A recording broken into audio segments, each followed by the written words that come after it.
আমাদের মুফতি হারুন ইজাহার ভাই, ওনারা এমন লোকদের কাছে যায় যারা নিজেরা দায়িত্বহীনভাবে দিবালোকে বলে আমরা শরিয়া আইনে বিশ্বাস করি না। ওলামাই হযরতের কাছে আমার বিনীত আরজ থাকবে, আপনারা এবার আমাদের কাছে আসুন, আমাদেরকে আপনাদের বাসায় দাওয়াত দিন, যেতে দিন। জামাত ইসলামী কখনো দাবি করেনি জামাত ইসলামী ভুলের ঊর্ধ্বে। মাওলানা মওদুদীকে আমরা কখনো ইমাম মানি নাই, আমরা উনাকে আকীদার ইমাম মনে করি না, উনাকে আমরা ফিকার ইমাম মনে করি না। এজন্য উনাকে নিয়ে আজকে যে 2 ঘন্টা 2.5 ঘন্টা আলোচনা হলো, মাওলানা মওদুদীর উদ্ধৃতি আমরা কয়বার দিয়েছি, উনাকে আপনাদের সামনে আমরা কয়দিন তুলে ধরেছি। এরপরেও বলে আমরা নাকি মওদুদীর ইসলাম চাই, এটা আমাদের উপরে স্পষ্ট জুলুম জুলুম জুলুম। আমরা কোনোদিন কি বলেছি মাওলানা মওদুদী রাহিমাহুল্লাহ আমাদের ফিকার ইমাম, আমাদের আকীদার ইমাম? আমরা উনার ইসলাম কখন চাইলাম? উনি জামাত ইসলামী প্রতিষ্ঠা করেছেন আল্লাহর দ্বীন কায়েমের জন্য। বই লিখতে গিয়ে উনার কিছু লেখা ছিল যা ব্যক্তিগত মতামত ছিল। মুস্তাহিদের ব্যক্তিগত মতামত থাকতেই পারে, বড় আলেমদের ব্যক্তিগত মতামত থাকতে পারে। আল মুস্তাহিদ ইউখতি ওয়া ইউসিব, যারা বড় মাপের পণ্ডিত আলেম তাদের পার্সোনাল অভিব্যক্তি থাকে। এই উপমহাদেশের সবচেয়ে বড় আলেমদের একজন শাহ ওলিউল্লাহ মুহাদ্দিস দেহলভী রাহমাতুল্লাহি আলাইহি, উনি হানাফি মাযহাবের বিজ্ঞ আলেম ছিলেন, কিন্তু তার অনেকগুলো মাসালা আছে যেগুলো হানাফি মাযহাবের সাথে যায় না। তিনি নিজে বলেছেন কেরাত খালফাল ইমাম মাসআলায়, ইমাম আবু হানিফা বলেছেন ইমামের পিছনে কেরাত পড়া হারাম, কিন্তু শাহ ওলিউল্লাহ মুহাদ্দিস দেহলভী রাহমাতুল্লাহি আলাইহি বলেছেন সিররি নামাজে কেরাত পড়লে পড়া যেতে পারে, জেহেরি নামাজে হারাম। অনেক মাসআলায় উনার সাথে হানাফি মাযহাবের অনেক বিষয় একটু এদিক সেদিক আছে। এরপরে কি আমরা শাহ ওলিউল্লাহ মুহাদ্দিসকে ছোট করে দেখেছি?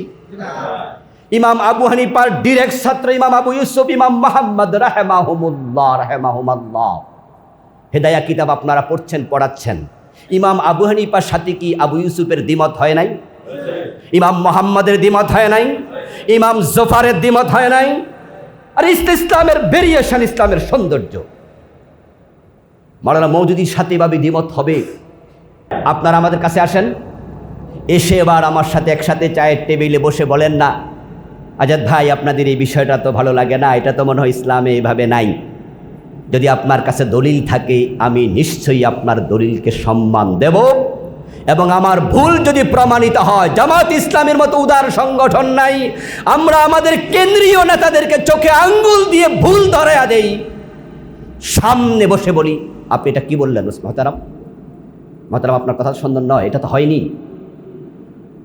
আল্লাহর কসম করে বলছি, সেই ক্লাস 6 থেকে শিবির করি, বয়স এখন 50, এবার 51-তে যাবে। দীর্ঘদিন ছাত্র শিবির জামাত ইসলামীর সাথে জড়িত। আমাদের দায়িত্বশীলদেরকে সরাসরি দোষ ধরার জন্য একটা আলাদা অনুষ্ঠান থাকে প্রোগ্রামের শেষে, এটার নাম মুহাসাবা, আমরা ইহতিসাব দেই। তা আপনারা জামাত ইসলামের কাছে আসুন, আমাদেরকে ইহতিসাব দিন, মুহাসাবা করুন। আপনারা বলুন না যে এটা ভালো লাগে না, আমরা যদি দলিল পাই আমরা সংশোধিত হয়ে যাব। কিন্তু আমাদের সাথে রাগ দেখাইয়া আপনারা যারা বলবে শরিয়া আইন মানি না, তাদের কাছে যাবেন 5টা আসনের জন্য। কেন? আপনাকে তো আমরা 10টা আসন দেব, আমরা তো আপনাকে চাই আরেক জায়গার এমপি বানাতে, আমরা সবাই মিলে ইসলামী রাষ্ট্র বানাবো। ওখানে যাচ্ছেন কেন?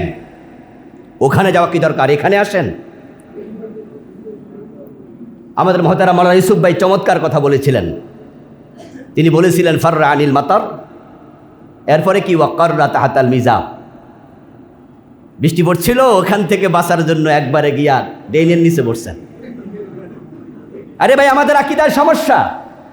এই কথা বলে আপনারা কাদের কাছে যাচ্ছেন? যাদের আকীদাই নাই, যারা ইসলামী মানে না, বলে আমরা শরিয়া আইন বিশ্বাস করি না। যাচ্ছেন কোথায়? কোথায় যাচ্ছেন? কেউ কেউ বলছেন যে গণতন্ত্র প্রতিষ্ঠা করার জন্য আপনারা কাজ করছেন, আমরা খেলাফত চাই।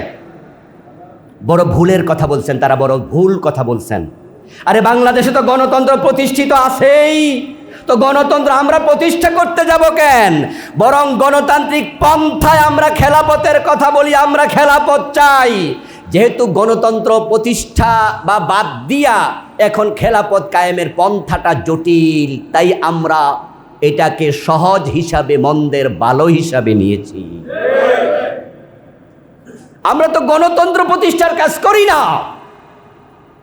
আমাদের মুফতি হারুন ইজহার ভাই বলেন, এনায়েতুল্লাহ আব্বাসী হাফেজাহুল্লাহ বড় আলেম, তিনি বলেন, আরও আমি দেখি যে আমাদের প্রফেসর আবু বকর মোহাম্মদ জাকারিয়া ভাই বলেন, আরও আমি বড় বড় আলেমদের নাম বলছি জাস্ট বোঝানোর জন্য। তারা আমার বড় শ্রদ্ধেয় মানুষ, আমার উস্তাদ তুল্য, কেউ কেউ খুবই ভালোবাসি তাদেরকে, সত্যি অন্তর দিয়ে ভালোবাসি।